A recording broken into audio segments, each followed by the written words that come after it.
Yang terhormat yang saya hormati Dewan Pembangunan Masjid Al-Jihad, para alim ulama dan jamaah Masjid Al-Jihad, barakallahu fikum fid dunya wal akhirah. Alhamdulillahirabbil alamin, alhamdulillahilladzi bi ni'matihi tatimmu shalihat. Kita bersyukur kepada Allah Subhanahu wa taala yang dengan nikmat-nikmat-Nya maka sempurnalah amal-amal saleh kita. Salawat salam kepada Rasulullah Muhammad sallallahu alaihi wasallam, kepada keluarga, sahabat, tabi'in, tabi'in serta kita semuanya. Hadirin jamaah yang dirahmati Allah Subhanahu wa taala. Alhamdulillah pada pagi hari ini tanggal 16 bulan Rabiul Akhir 1443 Hijriah yang bertepatan tanggal 21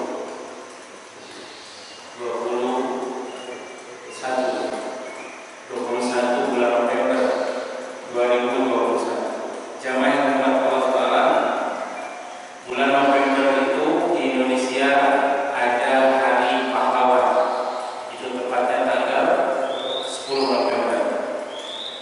Pahlawan itu adalah orang yang senantiasa memperjuangkan hak orang, yang senantiasa dunia jasa untuk kebaikan kemaslahatan bangsa. Maka disebut pahlawan.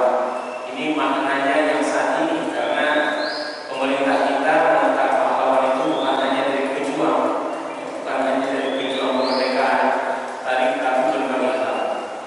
Kalau dalam syariat Islam itu adalah orang yang senantiasa berjuang membela agama, sebutnya sebagai syuhada. Jamaah Allah, insyaallah pada pagi ini kita akan membaca syukur iman yang ke-26. Wa syukratu sadisatu wal ishruna al-jihadu ma'al kufari mustaqidin. Yakni syukur iman yang ke-26 adalah jihad ya melawan orang-orang kafir untuk membela agama Allah Subhanahu wa taala. Nama masjid kita adalah Masjid Al-Jihad. Berarti ada sejarah, ada kaitan dengan perjuangan insyaallah. Maka jamaahnya pun adalah insyaallah hamba-hamba Allah yang senantiasa siap berjihad insyaallah ya. Ini masih Al-Jihad ya, karena tanpa jihad, tanpa kesungguhan tidak akan pernah terwujud. Maka sungguh ini pun adalah hamba-hamba Allah yang berjihad, alhamdulillah sampai ke masjid. Hadirin yang dirahmati Allah Subhanahu wa taala. Kemudian kondisi saat ini di negara kita, beberapa hari lalu ada beberapa guru kita, ustaz yang senantiasa ditangkap yang dalam rangka disangka diduga ya. Allah a'lam ya, kita berdoa kepada Allah Subhanahu wa taala, mudah-mudahan Allah senantiasa memberikan pertolongan kepada hamba-hamba Allah yang berjuang di jalan Allah Subhanahu wa taala. Jamaah yang dirahmati Allah Subhanahu wa taala, kata jihad di kita saat ini seolah-olah jihad itu bukan hal yang terbaik, seolah-olah dipandangnya demikian. Ya, bahkan ketika ada orang yang berbicara tentang jihad langsung dicurigai. Ini yang keliru, yang sangat luar biasa. Sehingga seolah ada kaitan ataupun antara jihad dan teroris. Padahal sungguh sangat jauh ya. Jihad bukanlah teroris dan teroris bukanlah jihad. Jamaah yang dirahmati Allah Subhanahu wa taala, jihad yang kita baca di sini adalah jihad melawan orang kafir untuk membela, menolong agama Allah Subhanahu wa taala. Perintah jihad terdapat di dalam Al-Qur'an Al-Karim surah 22 ayat 78. A'udzubillahi minasyaitonir rajim. Wajahidu fillahi haqqa jihadi. Surah Al-Hajj ayat 78. Dan berjihadlah di jalan Allah dengan sebenar-benar jihad. Wajahidu fillahi haqqa jihadi. Dan berjihadlah di jalan Allah dengan sebenar-benar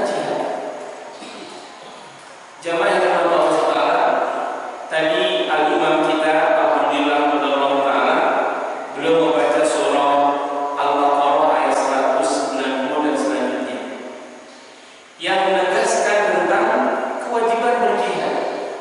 Wa qatilu fi sabilillahi alladziina yuqatilunakum wa la ta'tadu.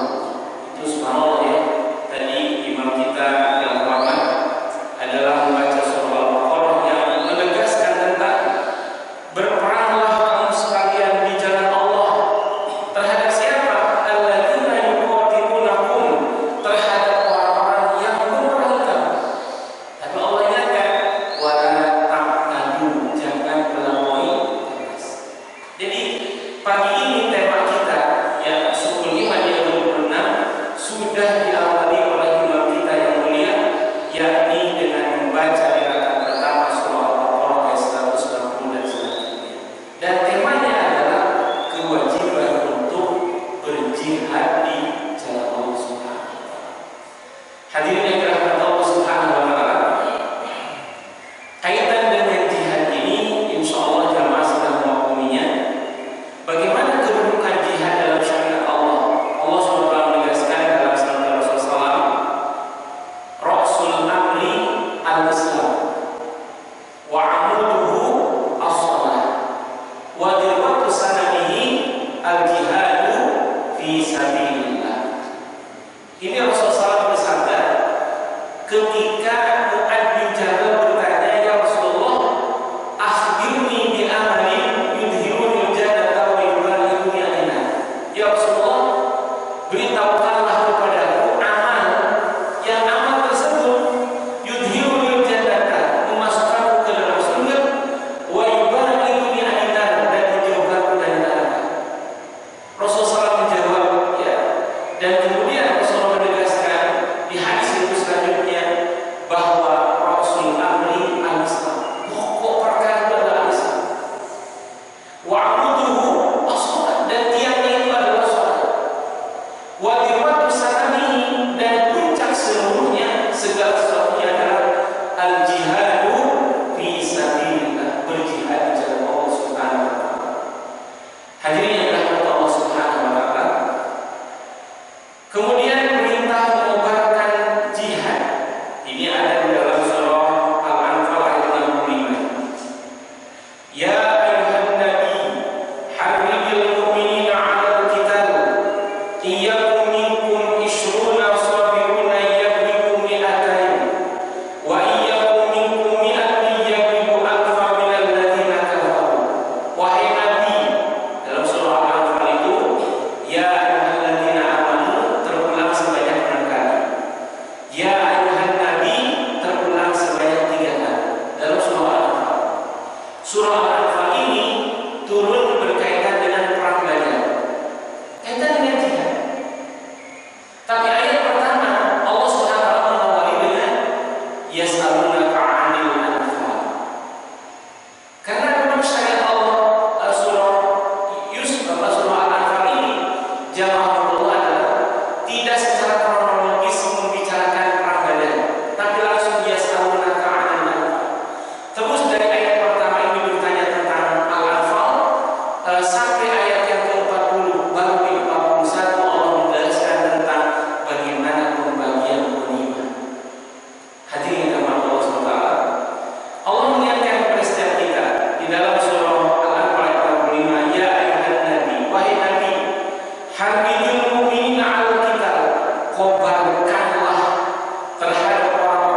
memahami besarnya keutamaan jihad. Dan keutamaan jihad dalam sabda Rasulullah, orang yang wafat syahid di medan tempur membela agama Allah, maka bisa menjadi syafaat untuk 70 orang keluarganya. Satu orang itu menjadi hamba Allah yang berjihad. Jamaah Allah, kalau kita membaca tafsir dari surah Al-Anfal dari ayat demi ayat surah Allah, maka surah Al-Anfal disebut sebagai nasyidul mujahid, nasyidnya orang-orang yang berjihad di jalan Allah Subhanahu wa taala. Jamaah Allah, betapa ketika perang Badar itu Allah Subhanahu wa taala justru menurunkan 1000 malaikat, sehingga ketika umat Islam saat itu yang berjihad di jalan Allah di perang Badar ingin baru mengayunkan pedang, tapi musuhnya sudah jatuh. Ya, walau taqulu walau innallaha qatalahu. Ya, Allah menegaskan kamu tidak memerangi mereka, tapi Allah lah yang memerangi. Jamaah yang dirahmati Allah Subhanahu wa taala, maka yang pertama adalah bagaimana kita menumbuhkan semangat jihad, memahami besarnya keutamaan jihad di jalan Allah Subhanahu wa taala.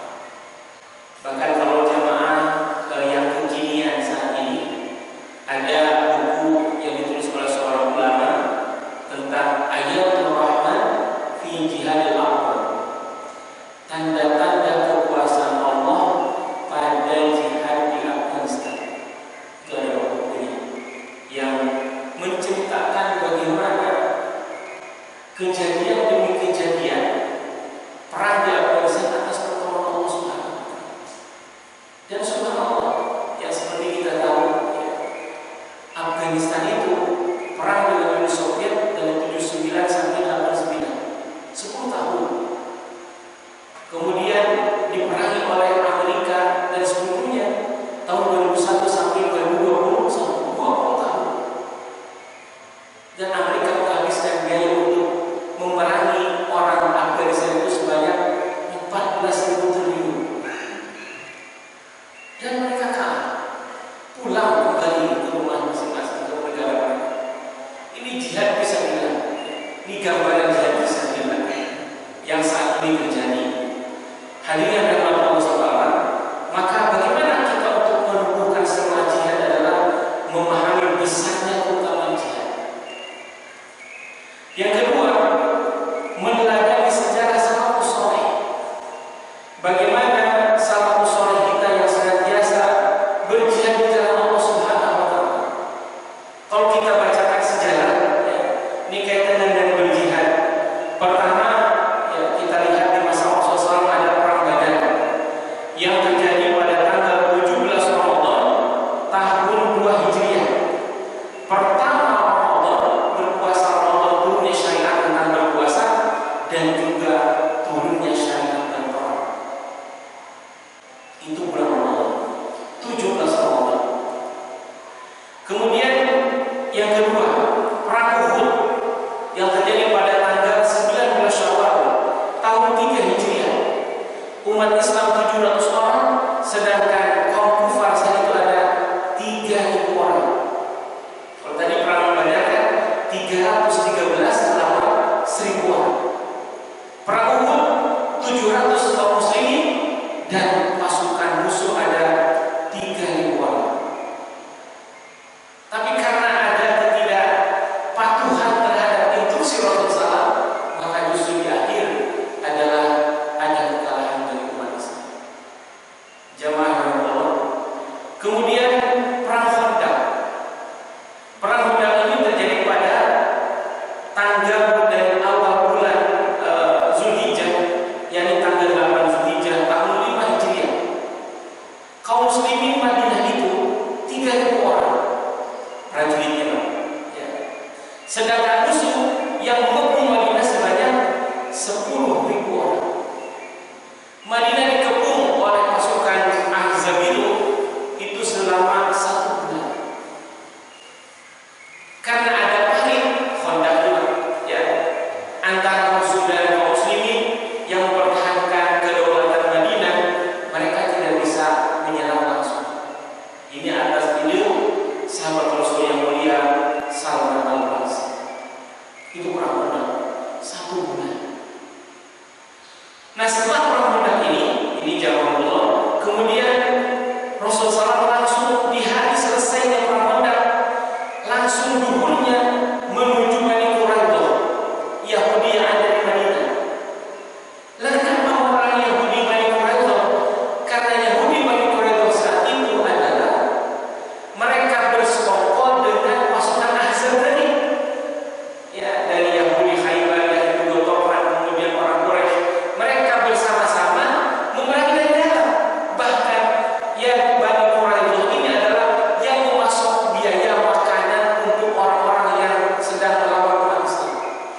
demikian pula seandainya saat ini terjadi ada perbedaan pemahaman terhadap satu hadis, selama tidak tawadhu, ya, selama tidak bertentangan, maka kita harus bersabar untuk saling menghargai. Ya, jamaah. Demikian ini terjadi pada masa Rasul. Rasul tidak menyalahkan yang sholat di perjalanan. Rasul pun tidak menyalahkan yang sholat di Bani Quraisyah. Itu jawab. Hadirin yang dirahmati Allah Subhanahu. Kemudian yang keempat, Allah yang kelima, yang keempat tadi adalah Bani Quraisyah. Yang kelima Rasulullah SAW perang Khaybar pada akhir Muharram yakni 7 Hijriah. Jamaah Allah, ini perang Khaybar. Kenapa? Karena yang memprovokasi terjadinya perang Khandaq, perang Ahzab yang terkumpul 10.000 itu adalah Yahudi yang dari Khaybar, yang sebelumnya mereka yang senantiasa pindah dari Bani Quraisyah, dari Bani Quraisyah, dari Madinah, mereka lari ke sana. Ya, setelah terjadinya perjanjian Hudaybiyah pada tahun 6 Hijriah, ya, berarti musuh saat itu Rasulullah SAW ada 3 golongan. Ada ada orang Quraisy sebagai pusat paganisme saat itu. Yang kedua ada Gotoban, dan yang ketiga Khaybar. Nah, ketika orang Quraisy sudah gencatan senjata selama 10 tahun bersama Rasulullah dengan perjanjian Hudaybiyah, maka jelas, ya, tinggal ada 2 yang akan senantiasa merongrong. Siapa? Yakni Yahudi Khaybar dan Gotoban. Sedangkan Gotoban ini adalah mereka mau berperang ketika diprovokasi oleh Khaybar. Maka yang paling pokok adalah musuh saat itu yang membahayakan Madinah adalah Khaybar. Maka Rasulullah di tahun 7 Hijriah adalah kemudian menuju Khaybar atas kejahatan saat itu terhadap kaum muslimin dan Madinah. Itu jawab. Ini jihad, Pak. Maka tidak bisa kita menghilangkan jihad. Kemudian jamaah yang dimana Allah SWT, ini tahun 7 Hijriah dan dimenangkan oleh kaum muslimin. Kemudian jamaah Allah berikutnya ada perang Mu'tah. Perang Mu'tah ini adalah karena penguasa Basra, mereka adalah bawahan dari Heraklius, seperti kalau bahasa kita gubernur gitu ya.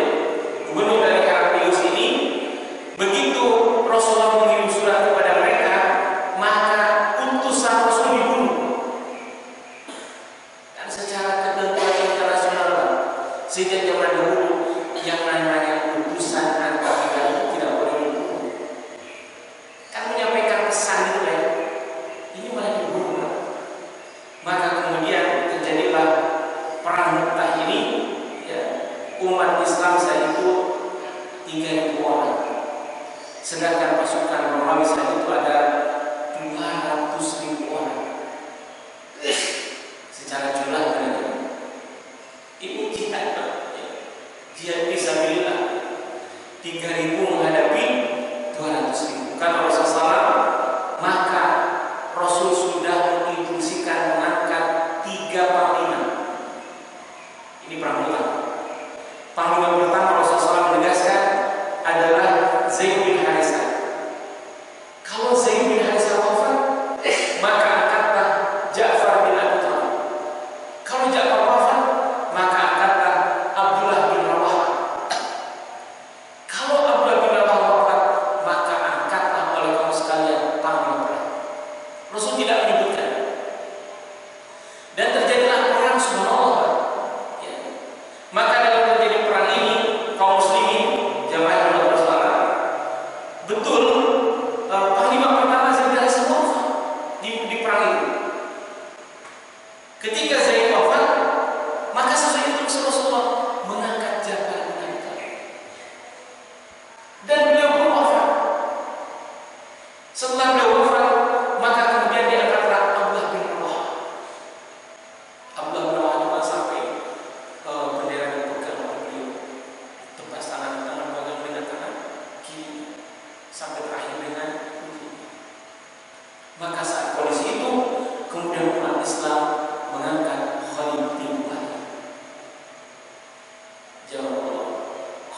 itu kan masuk Islam setelah Hudaybiyah.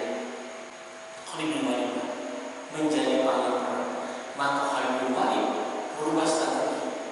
Pasukan sebelah kanan jadi dipindah sebelah kiri, pasukan sebelah kiri dipindah sebelah kanan, yang di belakang dipindah di depan, yang di depan dipindah di belakang. Begitu berhadapan besok dengan musuh, maka terjadi kegentaran musuh. Apa kata musuh yang berusaha itu? Pasukan musuh adalah pasukan baru. Subhanallah. Ya 3.000 lawan 100.000. Hitung-hitungannya subhanallah. Maka timbullah ketakutan bagi mereka. Kenapa? Karena ada pasukan baru. Kemudian di belakang jauh sana mengepulkan debu, sehingga seolah datang pasukan yang kiriman baru. Maka timbullah rasa takut mereka. Maka yang bersebut itu kabur. Itu perang mereka. Ini maka pentingnya kecerdasan ya seorang pemimpin. Karena kalau seorang pemimpin tidak punya ide-ide brilian berat, maka pemimpin itu harus di atas rata-rata, yang senantiasa memiliki basirah, memiliki pandangan ke depan itu bagaimana? Pemimpin bagaimana? Ia tidak hanya melihat yang menjadi ini solusi ini, tapi harus jauh ke depan. Ya. Harus senantiasa ulul absar yang memiliki pandangan jauh ke depan. Jawab. Dan subhanallah, maka karena itulah maka Khalid bin Walid mendapat gelar Saifullah, pedang Allah Subhanahu. Itu jawab. Ini kemudian jawab Allah yang berikutnya ada perang Hunain. Ini perang Hunain ini adalah setelah Fathu Makkah pada tahun 8 Hijriah. Perang Hunain ini adalah Rasulullah kan dari Madinah ke Mekah itu 10.000 Pak. Begitu Fathu Makkah, maka tambahannya 2.000. Berarti Mu'alaf saat itu yang turut berperang setelah Fathu Makkah ada 2.000 orang. Termasuk di dalamnya ada Abu Sufyan dan yang lain-lain. Itu jawab Allah.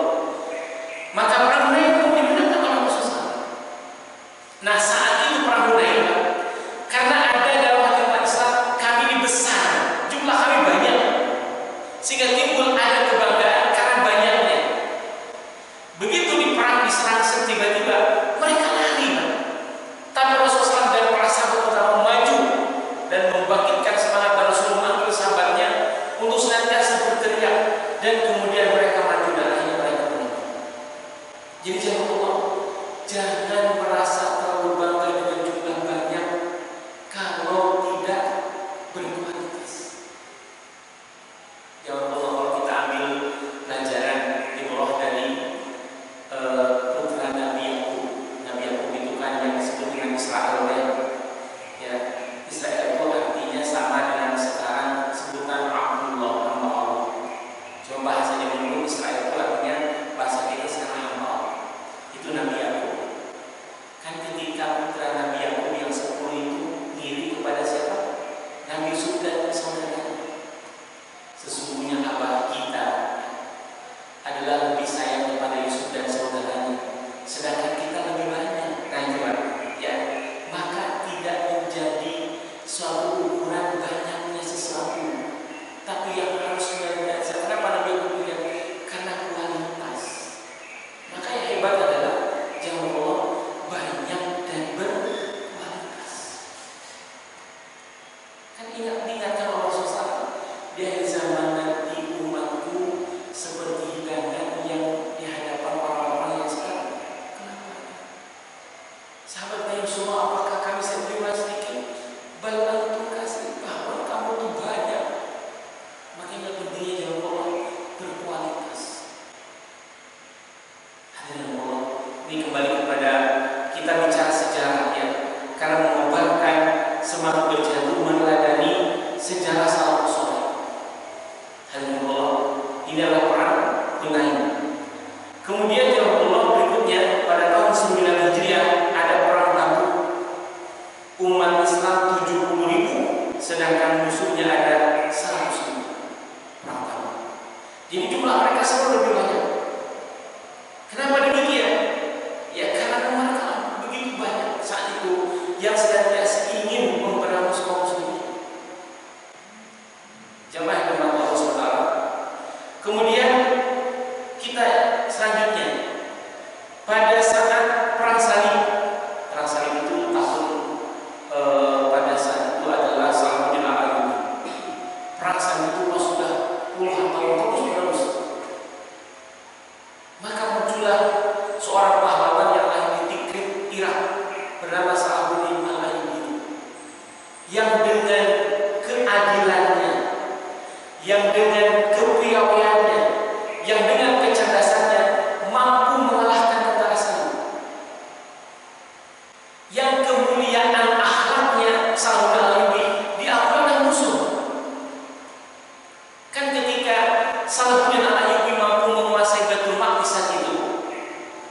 Jamaah Allah, tidak seperti perlakuan orang kafir kepada umat Islam. Begitu Salahuddin Al-Ayyubi menguasai Baitul Maqdis, orang Yahudi tinggal di situ dibiarkan, orang Nasrani di situ dipersilahkan. Yang penting saling menghargai. Tidak ada pembantaian Salahuddin Al-Ayyubi kepada orang Yahudi dan Nasrani yang ada di Baitul Maqdis. Bahkan mereka yang ingin berpulang ke negerinya kemudian difasilitasi. Itu Salahuddin Al-Ayyubi. Bahkan dalam kisahnya, panglima mereka ketika sakit, justru Salahuddin Al-Ayyubi mengusulkan, memberikan pengobatan. Tidak aji mumpung ketika panglimanya mereka dalam sakit diserang negara. Inilah perang dalam Islam. Tapi kita berbeda, mengerikan luar biasa ketika kita membaca bagaimana sejarah kaum muslimin ketika dikuasai Cordoba dan yang saat ini namanya Spanyol oleh Ratu Isabella dan Raja Ferdinand II. Bagaimana ketika Istana Alhambra kemudian langsung didirikan sangat besar yang terbuat dari perak. Pilihan umat Islam saya tanya 3. Ini sejarah Muhammad Jabal. Ini sejarah, kita bicara sejarah. Pilihan umat Islamnya 3. 1, mereka keluar dari bumi Spanyol. Yang kedua, mereka adalah kalau tetap dalam kondisi Islam dibunuh. Yang ketiga, mereka murtad. Pilihannya 3. Tidak ada bagi umat Islam silahkan hidup. Tidak ada.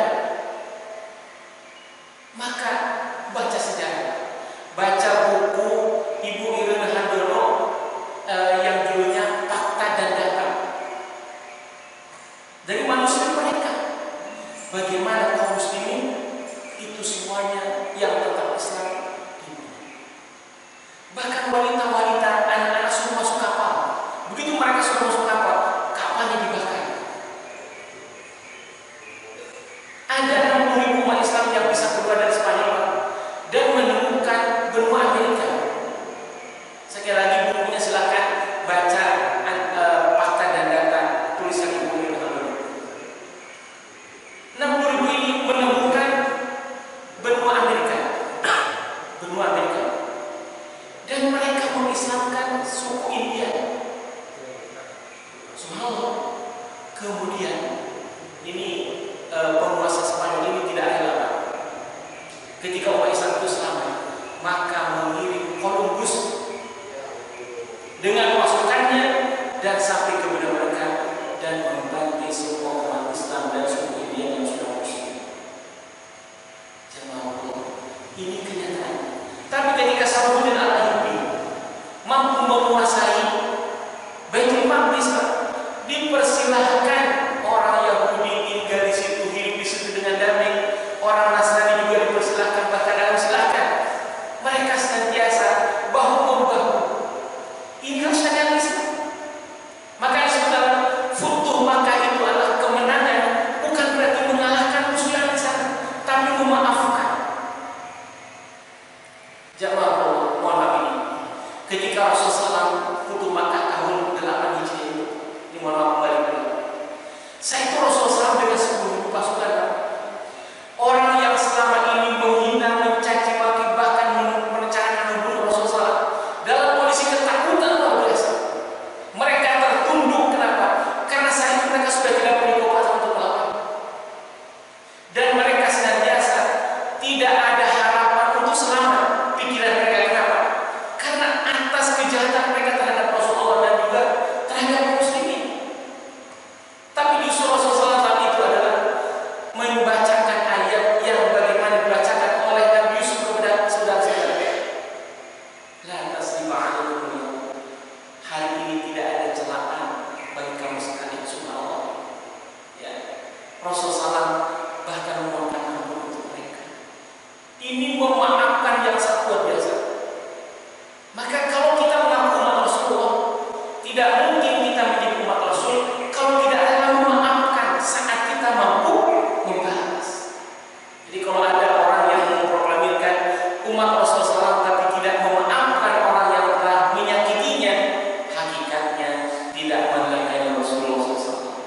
Karena Rasulullah SAW di saat dia kemampuan untuk membalas, tapi justru Rasulullah SAW memaafkan.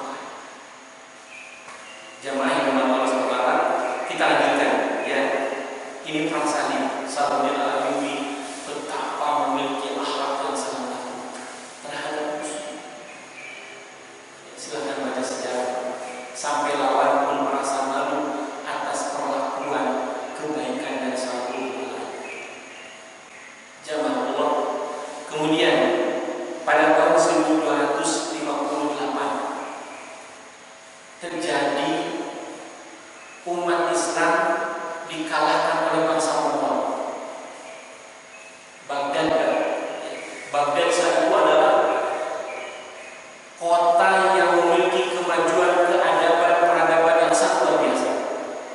Karena menjadi pusat ilmu, Pak. Pusat ilmu. Nah, kemudian ternyata khalifah terakhir saat itu memiliki orang kepercayaan, mohon maaf, orang percaya orang Islam.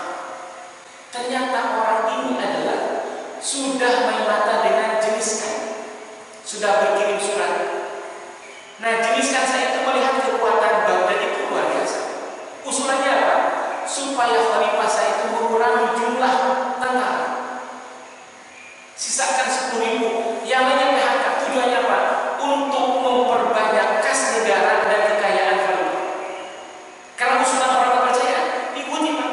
Dalam kondisi para tentara muslimin itu dalam kondisi kacau, kenapa? Karena dia PHK. Datanglah serangan. 200.000 pasukan Romawi membantai kaum muslimin. Baca sejarah jangan bohong. Kaum muslimin saat itu 40 hari Mongol menguasai Baghdad.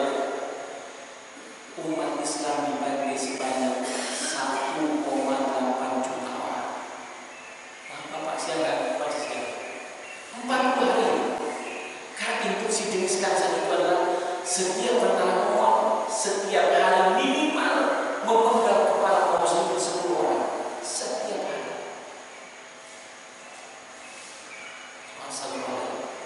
Bahkan khalifah yang terakhir, dia dimasukkan ke dalam karpet, lalu tentara ini supaya menginjak-injak khalifah.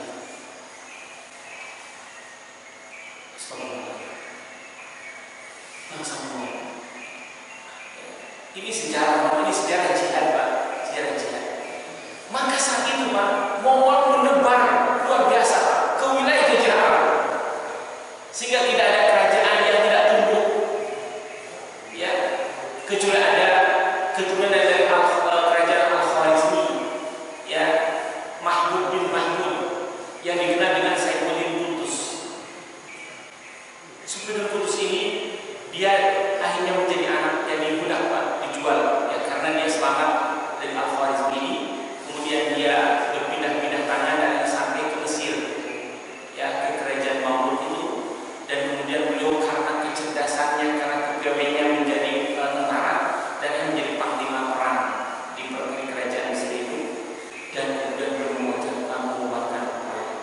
Ketika ada surat dari Mongol untuk supaya kerajaan Mesir tunduk saat itu, beliau kemudian membunuh utusannya lalu dipajang di gerbang Mesir. Tujuannya apa? Karena Mongol telah membantai 1,8 juta umat Islam. Artinya Muslim itu ada perlawanan. Saat itu kaum muslimin itu seolah sudah tidak ada harapan lagi, karena yang digembar-gemborkan oleh Mongol adalah tidak ada kekuatan yang bisa melawan mereka. Tapi Saifuddin Qutuz tidak demikian. Beliau dengan pasukannya yang walaupun ini hanya 20.000 melawan 200.000. Maka kemudian dengan taktik luar biasa diserang dengan kelompok yang sedikit, sehingga pasukan Mongol mengira, ini sedikit, sekali sapu habis. Kemudian diarahkan ke Ain Jalut di Palestina. Begitu Ain Jalut itu dari sini masuk besar, di situ kecil, Pak. Begitu mereka sudah masuk, kemudian turunlah pasukan yang lainnya, dan kemudian akhirnya mereka habis selesai. Maka berakhirlah kekuasaan Mongol di Jazirah Arab. Itu oleh seorang mujahid, seorang yang berjihad bernama Saifuddin Qutuz, dan nama aslinya adalah Mahmud bin Mahmud. Jadi ketika kita bicara Mongol, kita wajib bicara tentang siapa yang mengalahkan bangsa Mongol. Jadi ketika ada kekuatan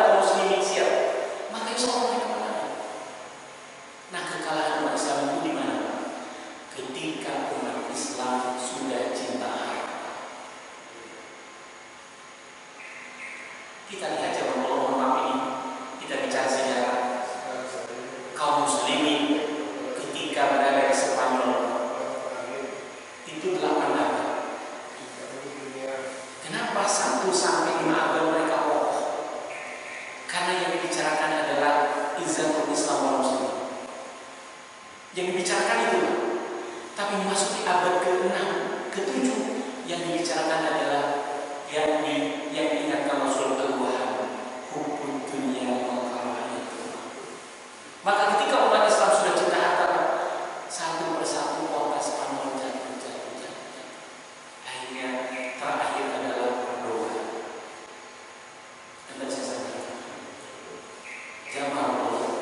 Maka kenapa perang Badar itu surah Al-Anfal yang pertama adalah yas'alunaka 'anil anfal. Karena ini masalahnya harta. Jadi kekalahan satu ketika umat Islam sudah hubbud dunya. Lah apakah umat Islam tidak boleh mencintai dunia? Silahkan, karena manusia memang membutuhkan dunia. Tetapi dunia bukan tujuan, tapi alat untuk meraih tujuan. Hadirin yang dirahmati Allah Subhanahu wa taala. Ini adalah Saudil Qudus 1228 yang mampu menghancurkan kekuatan umat di Jazirah Arab. Itu jauh Allah. Kemudian tahun 1423 siapa Pak? Muhammad Al-Fatih yang mewujudkan sabda Rasulullah Latul Tahanal Konstantinia Panimat Amir Abuha Walimal Jaish dari Kazis. Rasul menegaskan bahwa sungguh akan diraih kemenangan Konstantinopel, yaitu sebaik pemimpin itu dan sebaik-baik tentara itulah kemenangan. Jawab Allah. Dan Muhammad Al-Fatih 1453 mampu menaklukkan Konstantinopel. Saat itulah ya di Hagia Sophia itu lihat apa sejarahnya, orang-orang para wanita berkumpul di gereja Hagia Sophia. Mereka menangis. Kenapa?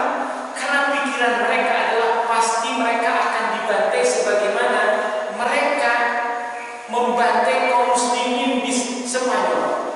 Pikirannya begitu. Karena umat mereka, Kristen saya itu membantai kaum muslimin yang ada di Spanyol. Maka pikiran mereka pun sama. Berarti nanti kaum muslimin akan membantai mereka yang ada di Konstantinopel. Tapi apa oleh Muhammad Al-Fatih? Justru tidak demikian. Silahkan kamu sekalian hidup damai di negeri ini. Silahkan melaksanakan keyakinan sesuai dengan keyakinan masing-masing. Beliau senantiasa mempersilahkan hidup berdampingan dengan kaum muslim. Inilah Islam. Jadi ketika mereka menang, tidak pernah membantai orang yang senantiasa ditaklukkan. Lihat Indonesia. Ketika Indonesia didatangi para ulama, para sahabat Rasul mendakwahkan Islam di Indonesia, apa terjadi pertumbuhan darah? Tidak. Inilah Islam. Ya. Yang saat ini justru diputarbalikkan. Jamaah Allah, sejarah pahit di Indonesia. Bagaimana di Ambon? Ya, siapa yang menyulut peperangan terhadap umat Islam? Bukan umat Islam. Ini sejarah, fakta sejarah. Karena umat Islam itu tidak akan pernah mengawali peperangan terhadap musuh, terhadap orang kafir, kecuali mereka yang berani umat Islam. Kan Allah tegaskan tadi di ayat Al-Quran surah Al-Baqarah, wa qatilu fi sabilillahi alladziina yuqatilunakum wa la ta'tadu. Dan perangilah mereka di jalan Allah terhadap orang-orang yang memerangi kamu. Tapi Allah lanjutkan, wa la ta'tadu, jangan melampaui batas. Ini syariat kan? Yang saat ini justru hal ini diputarbalikkan oleh mereka, seolah umat Islam yang jahat. Coba terjadi perang Afghanistan, Pak. Apa orang Afghanistan yang menyerang negara lain? Tidak, justru bangsa lain yang menyerang orang Afghanistan. Ibarat ini, Bapak punya rumah, kemudian ada orang yang menyerang rumah Bapak. Apa Bapak diam? Lah kan nggak mungkin. Tapi justru saat ini beritanya seolah orang Afghanistan yang menuntut kemerdekaan atas wilayahnya, atas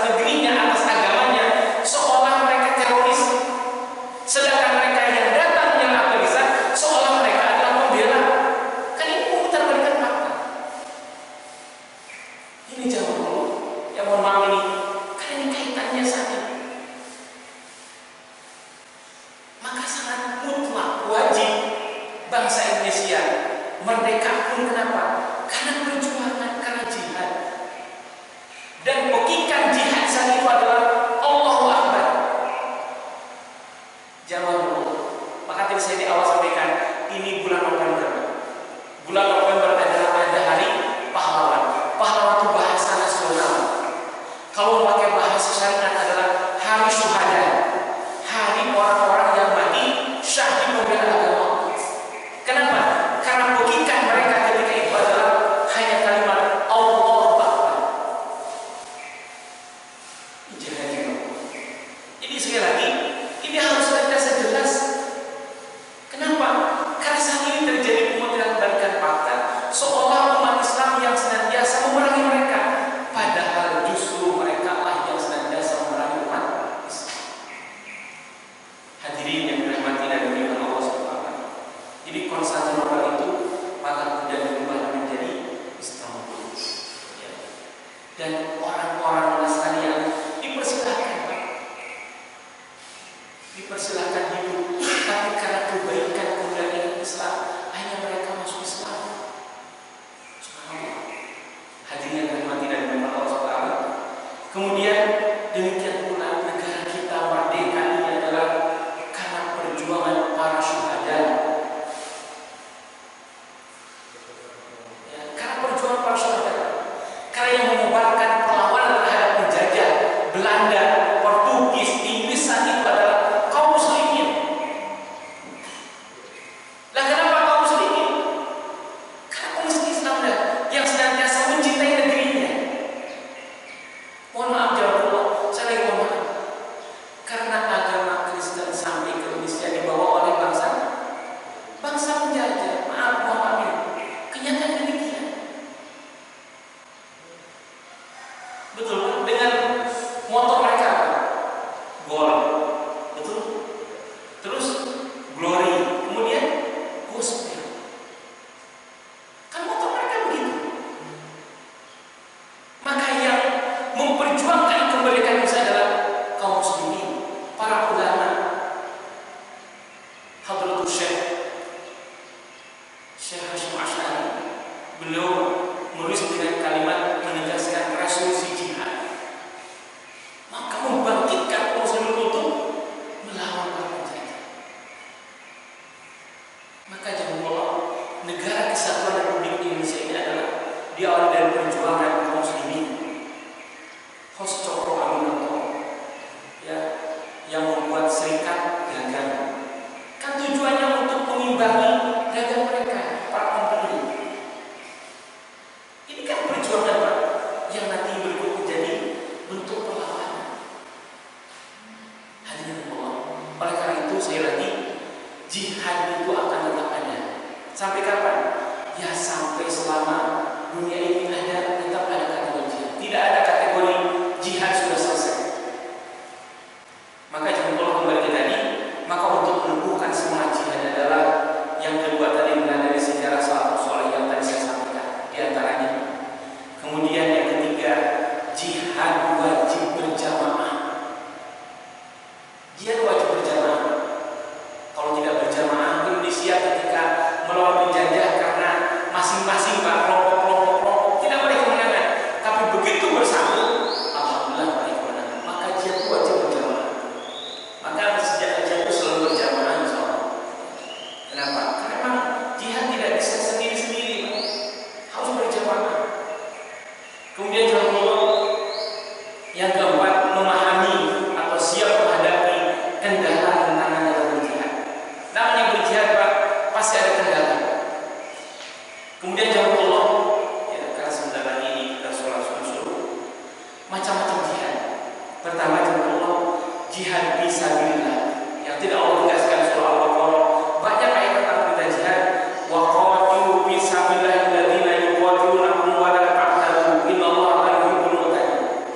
Dan perangilah mereka di jalan Allah, orang-orang yang memerangi kamu. Jadi yang diperangi itu siapa? Orang yang memerangi umat Islam. Allah tegaskan ini, alladziina yuqatilunakum, orang-orang yang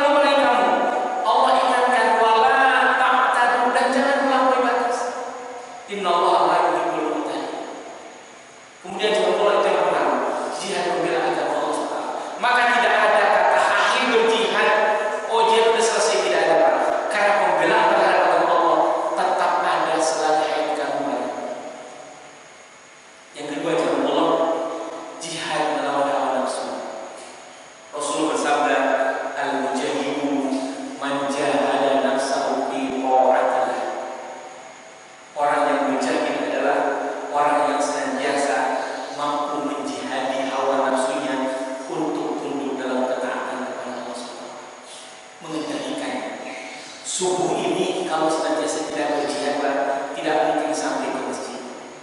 Karena berjihad, alhamdulillah sampai ke masjid. Kan jihad sungguh-sungguh, Pak. Kalau kita ngikutin ngantuk, ngikutin malas, mungkin masih tidur, Pak. Tapi karena ada jihad keseluruhan kita, alhamdulillah sampai ke masjid. Itu mengendalikan hawa nafsu. Dan hawa nafsu ini harus senantiasa dikendalikan. Tidak boleh dituhankan. Karena Allah tegaskan dalam Al-Quran surah Al-Jasiyah ayat 23, afara'aita man ittakhadha ilahahu hawahu wa adallahu ala ilmin. Ya. Apa kamu tidak perhatikan orang-orang yang menjadikan hawa nafsu sebagai ilah, sebagai Tuhan, dan Allah sesatkan atas ilmu mereka? Maka kendalikan hawa nafsu. Karena kalau tidak, Pak, kalau sudah menuhankan hawa nafsu, na'udzubillah. Kemudian jawab Allah. Yang ketiga, jihad dengan lisan dan tulisan.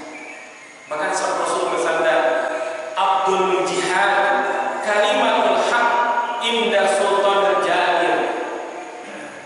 Seutama-utama jihad adalah kalimatul haq, menyampaikan kebenaran kepada siapa? Inda sultanil jahil, terhadap pemimpin yang jahil. Maka Ustaz Ahmad baik sehari sebelumnya belum menasihati Farid Bayu menasihati istrinya. Berikutnya, hari berikutnya beliau ditahan oleh Allah. Itulah apa namanya amar nahi munkar, pasti akan ada akibat. Tapi itu akibat dan harus siap menghadapi akibat itu. Maka jihad lisan saat ini jangan lupa media itu saat ini ada media sosial, dan ini harus kita jadikan untuk ladang jihad kita dengan tulisan kita, menghantar segala hal yang tidak baik yang diarahkan mereka kepada kaum muslimin. Kita harus menjawab. Tidak boleh kita hanya diam. Karena kalau segala macam serangan itu kita biarkan, maka hal yang akan dianggap benar. Tapi ketika kita menjawab, mengkantarnya, kemudian melawannya, menjelaskan yang benar sesungguhnya, itu adalah bagian dari jihad. Maka kaum muslimin itu jawab Allah. Yang paling parah adalah orang yang senantiasa sedang berperang tapi perasaan masih lagi duduk-duduk minum kopi, padahal lagi berperang. Ini adalah orang yang senantiasa narkoba. Maka kita sayang pun demikian. Kita ini sedang berperang dalam arti berperang melawan kezaliman, berperang melawan ketidakadilan, berperang melawan segala pemahaman yang salah. Kita berperang. Maka yang mampu senantiasa menulis, tulislah. Yang mampu senantiasa menjawab, jawablah. Jelaskan kebenaran itulah benar. Seperti dalam pertemuan ini, sekilas walaupun hanya sekilas, saya sampaikan bagaimana perang dalam Islam. Walaupun hanya sebagian. Tujuannya adalah supaya ada kejelasan. Mudah-mudahan walaupun sedikit ada hikmah yang terakhir ya Allah, jihad dengan harta. Masjid Al-Jihad ini saat ini sedang dibangun. Allah SWT berfirman dalam surah 61 ayat 10 dan selanjutnya, A'udzubillahi minasyaitonir rajim. Ya ayyuhalladzina amanu hal adullukum ala tijaratin tunjikum min 'adzabin alim. Tu'minuna billahi wa rasulihi wa tujahiduna fi sabilillahi bi amwalikum wa anfusikum. Dzalikum khairul lakum in kuntum ta'lamun. Allah SWT menegaskan, maukah wahai orang beriman, aku tunjukkan kepadamu suatu perniagaan yang perniagaan tersebut adalah menyelamatkan kamu dari azab yang pedih. Apa itu? Beriman kepada Allah dan Rasulnya. Insya Allah ta'ala kita semua demikian. Yang kedua adalah wa tujahiduna fi sabilillah, berjihad di jalan Allah, dan apa? Bi amwalikum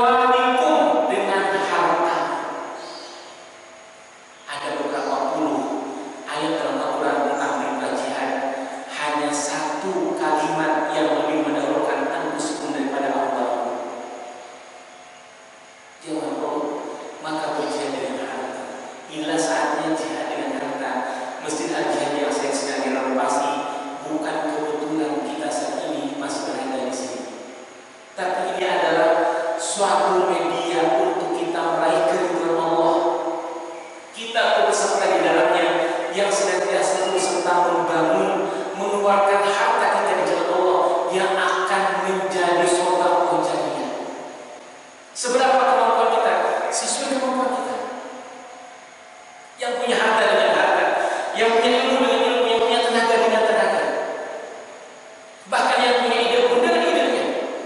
Karena semua orang itu adalah ilmu, bisa harta, bisa ilmu, bisa tenaga, bisa waktu. Nah, saat ini dibutuhkan adalah semuanya. Maka jangan Allah, ketika seseorang membangun rumah, insya Allah selesai.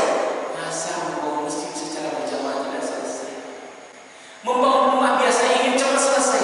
Masa membangun masjid tidak ingin cepat selesai? Jawab Allah, membangun rumah seorang diri selesai luar biasa. Membangun masjid secara berjamaah, insya Allah